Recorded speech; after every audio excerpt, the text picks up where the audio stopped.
আমার অত্যন্ত শরীর খারাপ, প্রেশার হাই, কিন্তু আমি যদি না আসতাম গোটা শিল্পী সমিতি ডিসঅনার বোধ করতো। 40 বছরের ফিল্ম জীবন, এর মধ্যে 18 বছরের শিল্পী সমিতির সাথে জড়িত। আমি কোনো পদ পছন্দ করি না, আমি পছন্দ করি শিল্পী সমিতি। আমার পুরো পরিবার আমেরিকান সিটিজেন। আমি লাভ করি আমার প্রফেশনকে, আমি লাভ করি আপনাদেরকে। আল্লাহ সুবহানাহু ওয়া তাআলা সবচাইতে বেশি কৃতজ্ঞ মানুষকে পছন্দ করে। যারা আমাকে বারবার এত সম্মান দিয়েছে, তাদেরকে সম্মান আবার জানানো।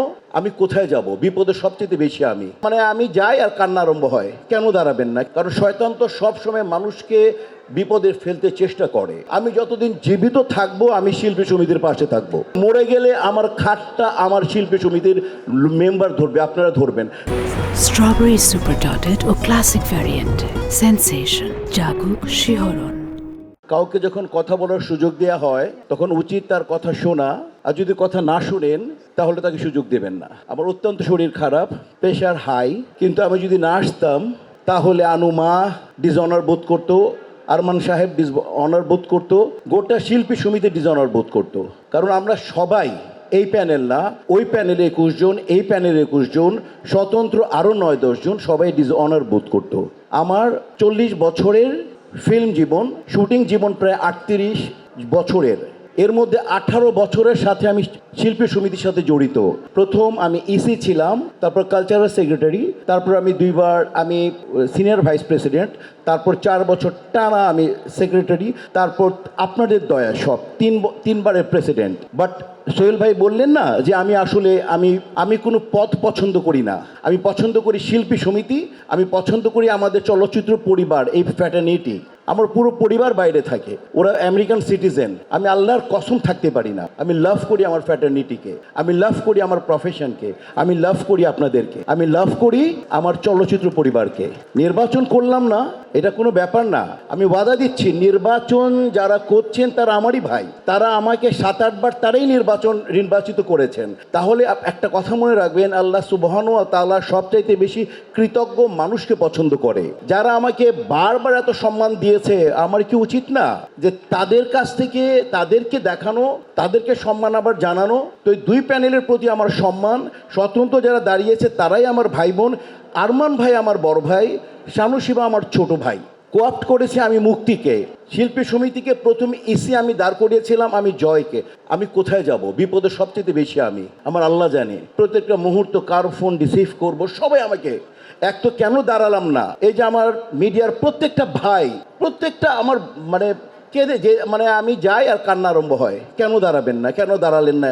সবচেয়ে বেশি তো এটা শোনার পর একসময় ভেতরে আমিও তো মানুষ, ভেতরে মনে হয় তাহলে দাঁড়ানো উচিত ছিল। এইরকম, কারণ শয়তান তো সবসময় মানুষকে বিপদে ফেলতে চেষ্টা করে। তো আমি সেটা হতে দেইনি, আমি হতে দেব না। বাট আপনাদের জ্ঞাতার্থে বলছি, আমি দাঁড়াই না দাঁড়াই, আমি যতদিন জীবিত থাকবো আমি শিল্পী সমিতির পাশে থাকবো, প্রথম কথা। দ্বিতীয় কথা হচ্ছে, আমরা 21 জনের বেশি নির্বাচিত কাউকে করতে পারবো না। কোন এক সময় কথা প্রচলিত ছিল, আমার ভোট আমি দিব, যাকে খুশি তাকে দিব। এটা রং প্রমাণিত ভাই। আপনার ভোট আপনি দেবেন, আপনার মেধা খাটিয়ে যোগ্য লোককে দিবেন।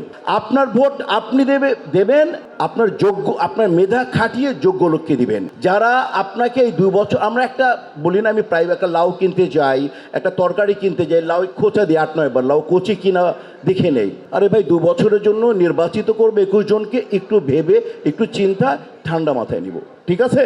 আর এখানে কোনো যুদ্ধ না, কেউ কারো বদনাম করবেন না, কেউ কারো পেছনে একটি কথা বলবেন না। যতটুকু প্রয়োজন ভোট দেওয়ার জন্য আপনি এই কথাটা বলবেন। কারণ আমরা এই সবাই এক ফ্র্যাটার্নিটিতে।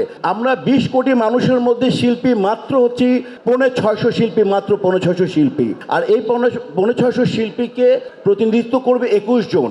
এই 21 জনের প্রতি সম্মান থাকবে। আর আমাদের সিদ্ধান্তটা অসম্ভব সুন্দর একটা সিদ্ধান্ত হবে।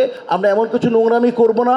বলে গেল ইন্টারন্যাশনাল অ্যাফেয়ার্সের যিনি সচিব বলে গেল, এবার একটু কিন্তু দিক বিদিক হয়েছে, এরকম হয় নাই, ফার্দার হবে না। আমি 2 প্যানেলকে অনুরোধ করবো এবং করেছি, আমি চেষ্টা করেছি দুই প্যানেলকে একেবারে, দুই প্যানেলে কেউ মুক্তি কিন্তু একটি কথাও জয়কে বলে নাই। আরমান ভাই শানুকে নিয়ে একটিও কথা বলে নাই। আমি ক্যাবিনেটের লাস্ট মিটিংয়ে পবিত্র কোরআন শরীফ বাম দিকে রেখেছিলাম, আমার হাতে সবার হাত মিলে বলেছিলাম যে আমরা থানা করব না, আমরা পুলিশে যাব না, কোনো মামলা করব না, ওপরে আল্লাহ আমাদের যারা মেম্বার যেই রায় দেবে সেটা মেনে নেব। আরমান ভাই এটা করেছে। আমি চেষ্টা করে যাচ্ছি প্রতিটা নিয়ত যাতে একটা অসম্ভব সুন্দর একটা অবাধ নিরপেক্ষ নির্বাচন হোক, যে নির্বাচন বলতে পারবেন আপনারা যে হ্যাঁ মিশা সওদাগর ওই সময় এই নেতৃত্ব দিয়েছিল। আমি আপনাদের লোক, আমি বারবার বলি মরে গেলে আমার খাটটা আমার শিল্পী সমিতির মেম্বার ধরবে, আপনারা ধরবেন। কাজেই আমি থাকি বা না থাকি, দেশে যেখানে থাকি মনে রাখবেন শিল্পী সমিতির পাশে থাকবো।